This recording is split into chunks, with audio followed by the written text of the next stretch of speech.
Η λέξη καρλόβαση βγαίνει από την τουρκική έκφραση Καρλ ο βαζί. Ο βαζί στα τουρκικά είναι κοιλάδα και Καρλ είναι χιονισμένη, έχει να κάνει με το χιόνι. Οπότε οι ντόπιοι δεχόμαστε μέχρι τώρα ότι το όνομα είναι χιονισμένη πεδιάδα. Η πραγματικότητα όμως, η μεταφορά στο πεδίο δεν μας επιτρέπει να είναι μια ασφαλής ερμηνεία, γιατί ούτε εμείς εδώ δεν έχουμε δει ποτέ χιόνι, αλλά είναι πάντα ένα ζήτημα υποδιερεύνηση, το όνομα καρλόβαση. Έχει καθιερωθεί εδώ και πολλά χρόνια. Είναι μια φυσικά μέσα το 1821 και μετά, είναι πλέον καθιερωμένο και ως πόλη είναι η δεύτερη πόλη της Σάμο. Είναι μια πόλη που τα κύρια χαρακτηριστικά της είναι ότι είναι κοντά στη θάλασσα και ουσιαστικά απαρτίζεται από ένα σύνολο κοινοτήτων το οποίο ακτινωτά καταλήγουν στο Καρλόβαση. Τα σύνορα μεταξύ των κοινοτήτων που συναποτελούν την ίδια πόλη ορίζονται από τις ενορίες και από τα σχολεία τα οποία υπήρχαν σε κάθε μέρος. Οι γειτονιές του Καρλοβάσου ξεκινάμε από το παλαιό Καρλόβαση. Η επόμενη χρονολογικά θα μπορούσα να πω ότι είναι το μεσαίο Καρλόβαση, το οποίο χαρακτηρίζεται και αυτό από δύο γειτονιές, το Κοτρώνι και τα Καλύβια, και το νέο Καρλόβαση, το οποίο έχει να κάνει με το κέντρο, τις γειτονιές που έχουν να κάνουν με τις ενορίες, τον Άγιο Ιωάννη του Χρυσόστομο, την Αγία Ματρόνα και τα Καναψέικα που είναι κυρίως η αγροτική μεριά του Καρλοβάσου, απέναντι ακριβώς από ένα σημαντικό χωριό της περιφέρειας, τη Λέκα. Σκόπιμα από αυτή την καταγραφή άφησα το λιμάνι και τον Όρμο, που είναι δύο γειτονιές οι οποίες σχετίζονται με την ανάπτυξη των βυρσοδεψίων. Ο χώρος αυτός ήταν πάρα πολύ καλός για τις συνθήκες της βυρσοδεψίας να γίνει, γιατί ήταν κοντά στη θάλασσα, κοντά στα δύο χυμάρους, δεν μπορώ να το πούμε ακριβώς ποτάμι, αλλά είχαν και αρκετούς μήνες νερό. Εδώ αυτό το που λέμε εδώ στο Μεσαίο, το Μεσαιώτικο όπως το λέμε εμείς, και της Ιδρούσας, το Φουρνιώτικο, και έτσι και φυσικά κοντά στη θάλασσα. Βέβαια και ενδιάμεσα εδώ, επειδή είναι κάπως βαλτώδης, γιατί είναι στο ίδιο επίπεδο με τη θάλασσα, είχαν αρκετά και πηγάδια και υπήρχε δηλαδή αρκετό νερό, γιατί το νερό χρειάζεται πάρα πολύ.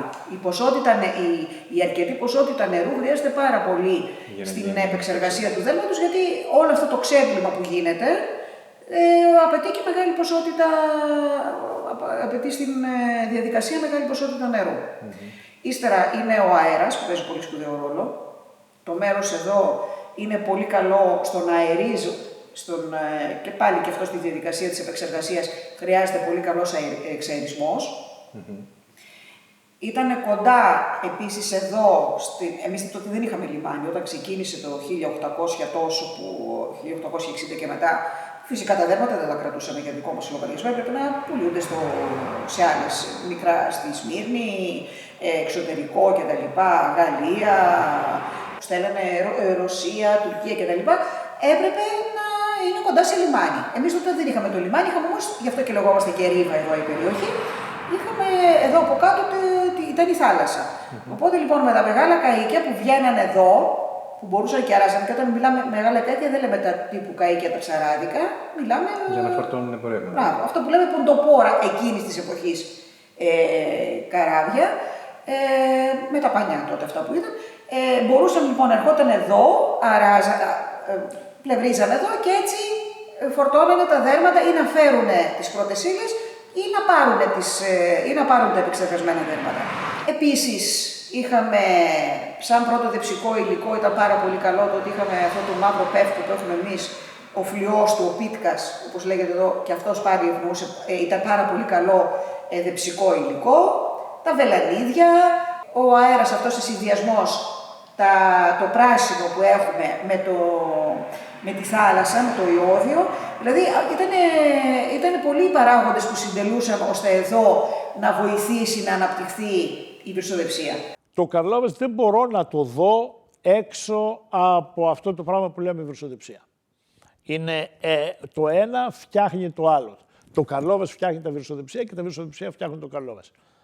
Όταν τα βυρσοδεψία έχουν φτάσει σε ένα πολύ μεγάλο αριθμό και το Καρλόβας αρχίζει να αποκτά χρήμα, οι ντόπιοι βιομήχανοι που ορίζουν τον εαυτό τους και ως βιομήχανοι έχουν σχηματίσει φυσικά μια κάστα η οποία ανανεώνεται μέσα από αγχιστίες. Ο ένας δίνει την κόρη του στο γιο του άλλου, δεν επιτρέπουν μεγάλες συγκρούσεις και εναλλαγές. Αυτό το χρήμα μάλλον απεικονίζεται στα αρχοντικά των βιομηχάνων, αλλά κυρίως και σε δημόσια έργα τα οποία τα προσφέρουν οι ντόπιοι αστεί.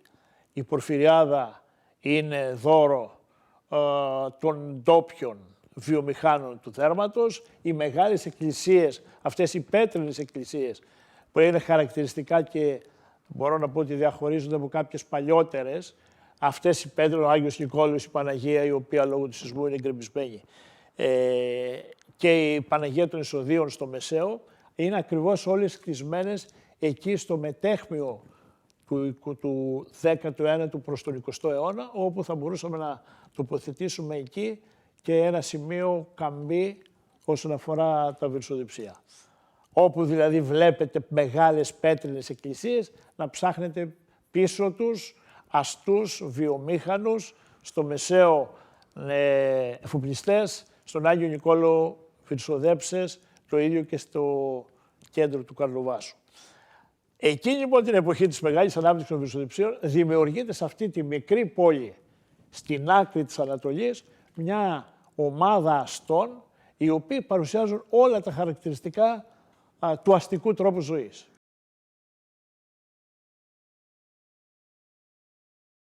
Μου είπε ο μπαμπάς μου μια μέρα πήγαινε στον κύριο Κώστα του Νικολάου, δημοτικού παιδάκι. Είχε γίνει χημικός δερμάτων ο κύριος Κώστας στο Παρίσι. Και θα του έκανε μπαμπά μου ένα φάρμακο, λέει, να λύει τα πόδια του να μην πονάνε. Εκείνος ήταν κάθε χρόνο στην Ικαρία και δεν γινόταν. Πήγα λοιπόν, λέω στον κύριο Κώστα, λέω στους εργάτες, ανέβα πάνω, μου λένε στο γραφείο. Ανέβαινα τη σκάλα και όπως ανέβαινα, σας λέω αυτό, κοίταζα απάνω, έφεγε, έμπαινε ήλιος. Ανέβαινα και κοίταζα πάνω, από πού μπαίνει ο ήλιος. Εγώ ξέρω όλα τα σπίτια, όλα τα εργοστάσια, όλα τα πράγματα έχουν μια σκεπή, και κρύβα από πάνω, δεν έχει. Και ανέβαινα εγώ, ναι, καλώς την μου λέγει ο κύριος Κώστας, εγώ κοίταζα πια το πάνω. Βλέπω από πάνω ήλιος. Κύριε Κώστα, δεν έχει τη σκεπή, η πρώτη μου κουβέντα. Έχουμε. Πού την, από πάνω. Τζάμια έχετε βάλει.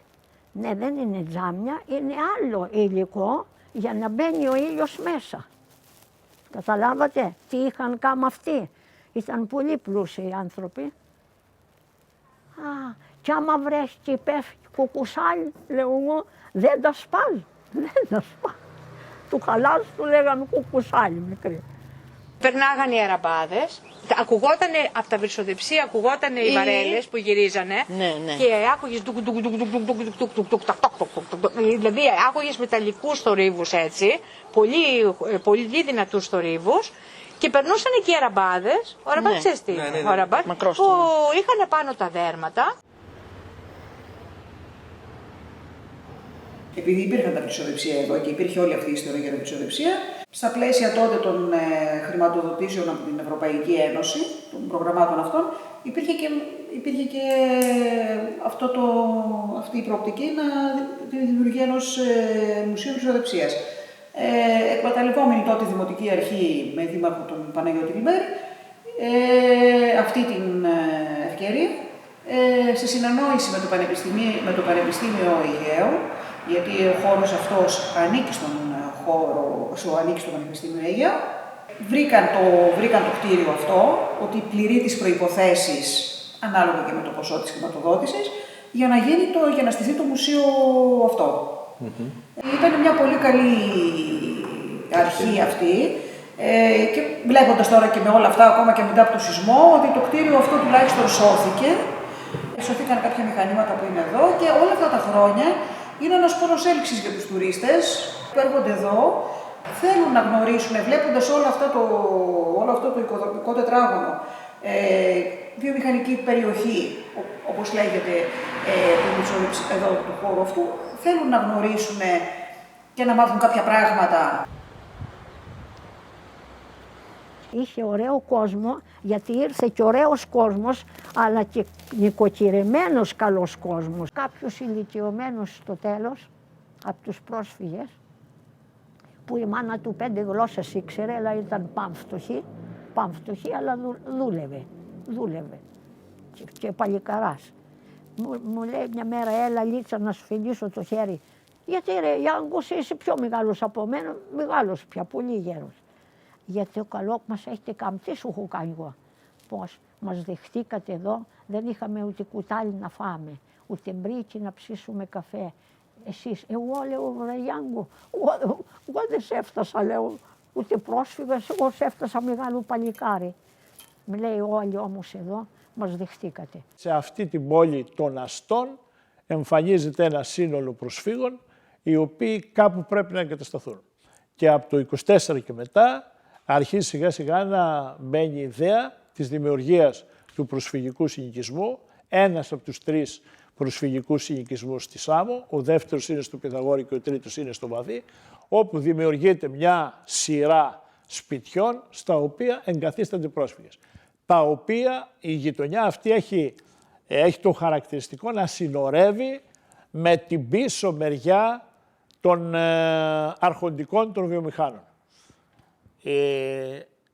Αυτός ο τείχος που έχει χτιστεί και χωρίζεται μια γειτονιά από την άλλη, κατά τη γνώμη μου και όντας κάτοικος αυτής της πόλης, δεν είναι αυτό το οποίο δημιουργεί το μεγάλο χάσμα.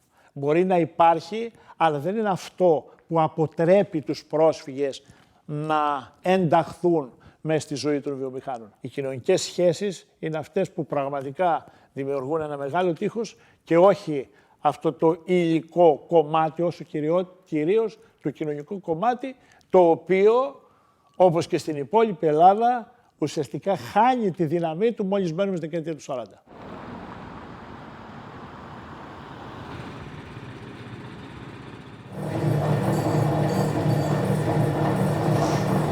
Ο πρόπαππούς μου, ο Δημήτρης Βαθιώτης, ήρθε το 22 ως πρόσφυγας από τη Μικρά Ασία. Έκανε αυτό το επάγγελμα εκεί. Είχε φύγει από τη Σάμο για αναζήτηση εργασίας. Πήγε στη Μικρά Ασία, μπήκε μέσα σε ένα γεωπλαστείο, έμαθε την τέχνη και παντρεύτηκε την κόρη του ιδιοκτήτη. Και γέννησαν τον παππού μου, Μανώλη Βαθιώτη. Ήρθαν στη Σάμο το 22 και όταν μεγάλωσε κάπως ο παππούς, από 12 χρονών, τον βοηθούσε στη δουλειά. Οπότε στην ουσία δούλευε μαζί και έγινε ο συνεχιστής του.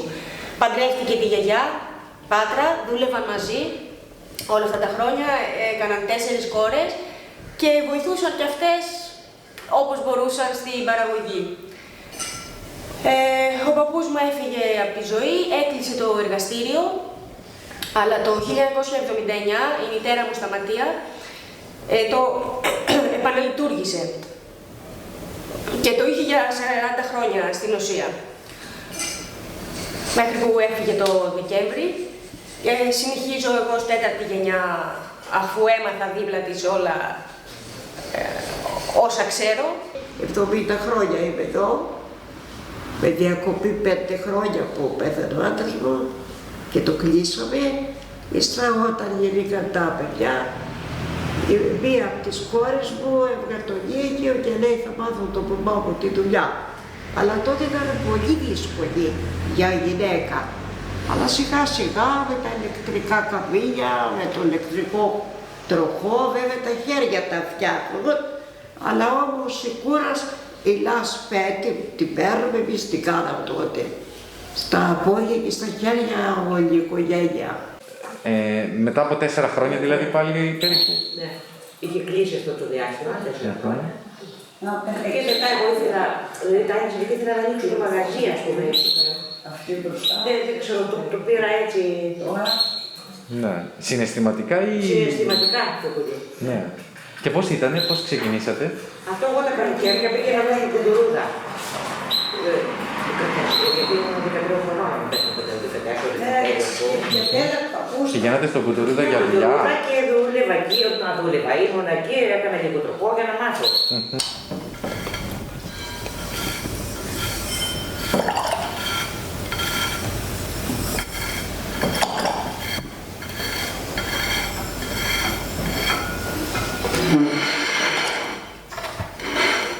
Έχει κι άλλους εγκαιοπλάστες στην περιοχή?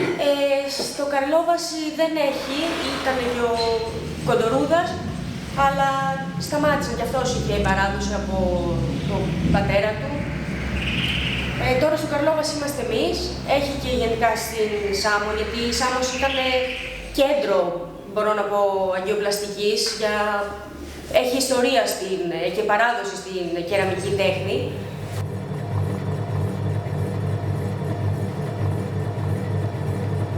Και η Μανουέλα κάνει κι άλλα δικά της, κάνει και μοντέρνα, κάνει δικά της σχέδια. Και εγώ κάνω τα δικά μου, τα παλιά. Αυτό το πιάτο καρτόνα είναι εκείνο που το έχω κάνει 30 χρόνια πριν. Και τώρα μου λέει ξανακάνει, του λέω ναι, τώρα δεν είμαι η ίδια, αλλά σιγά σιγά λέω θα το κάνω.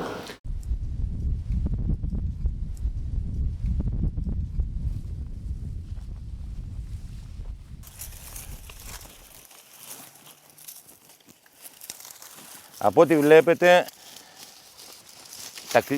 τα αμπέλια τα δικά μας είναι χαμηλά. Δεν μπαίνουν μηχανήματα, είναι μια χειρονακτική εργασία. Απαιτεί όλο το χρόνο δουλειά. Ξεκινάει Ιανουάριο-Φεβρουάριο το κλάδεμα. Έχει μετά να σκαφτούν τα αμπέλια, να γίνει η καλλιέργειά τους. Μετά ξεκινάει το αργολόγημα. Βλαστόκομμα όλο το καλοκαίρι, θα περάσει 4-5 φορές για να το κρατήσεις χαμηλό, να μην το σπάσει ο αέρας. Μέχρι να καταφέρουμε να φτάσουμε από τις 15 Αυγούστου και μετά στον τριγητό για να πάρεις την παραγωγή. Όταν κόβεις βέβαια είναι μέρα χαράς, είναι πανηγύρι, γιατί είναι ο κόπος σου, είναι η δουλειά σου όλο το χρόνο. Είναι η δουλειά σου, έρχεσαι και είναι ικανοποίηση. Είναι η θεϊκή ικανοποίηση που έχεις καταφέρει και έχεις πέρασει χρονιά και έχεις κάνει μια καλή παραγωγή.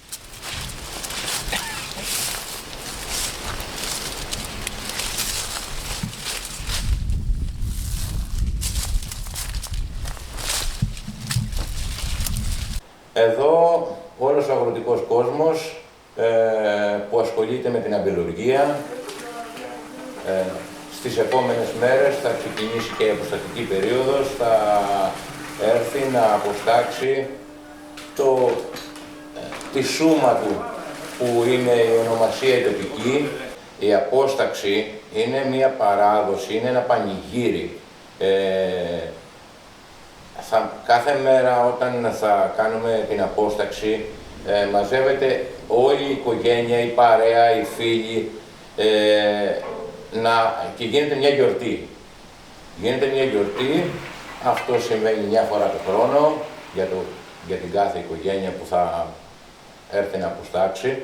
Για μας περισσότερες. Για μας περισσότερες.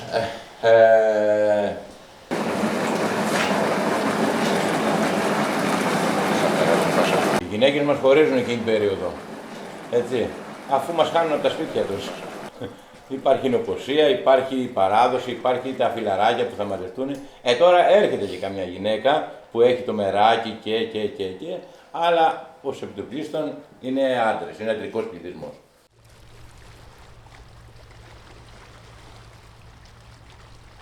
Το λεπροκομείο εδώ είχε γύρω στους 56 ανθρώπους, έφτασα εγώ. Ήταν αποκρουστική. Ήτανε δηλαδή, αλλού του λείπαν εδώ τα δάκτυλα, ναι. Ήτανε χωρίς δάκτυλα, αλλού του έλειπε η μύτη. Δεν σκεπαζόταν όμως να βάζουν μαντήλια, κυκλοφορούσαν έτσι. Ναι, ελεύθεροι εδώ σαν μέσα.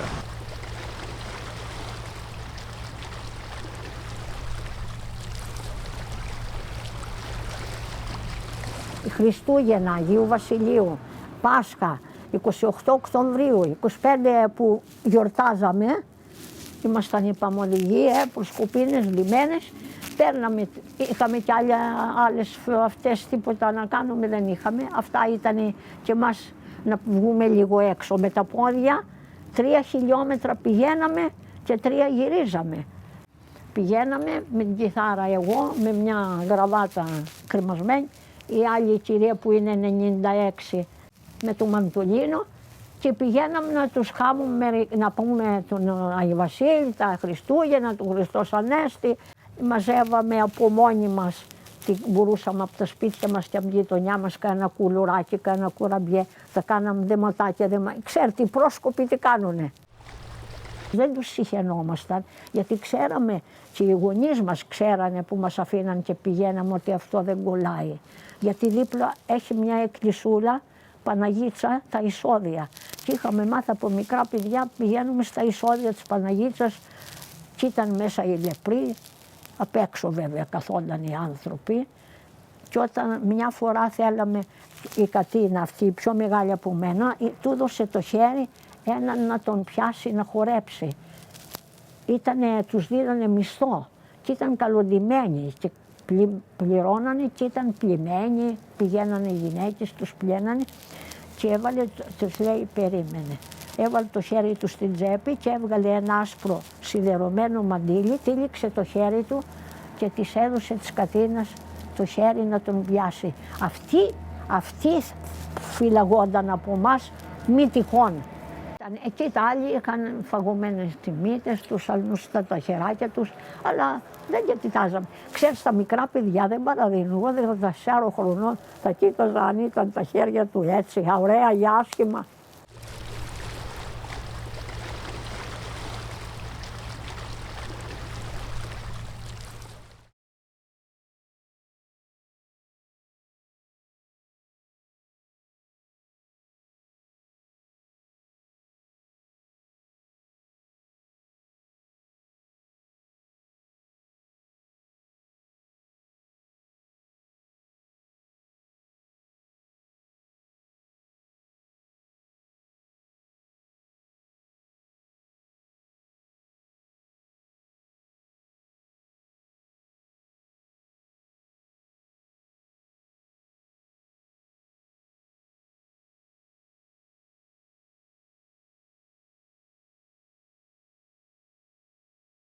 ΕΣΠΑ με τη συγχρηματοδότηση της Ελλάδας και της Ευρωπαϊκής Ένωσης.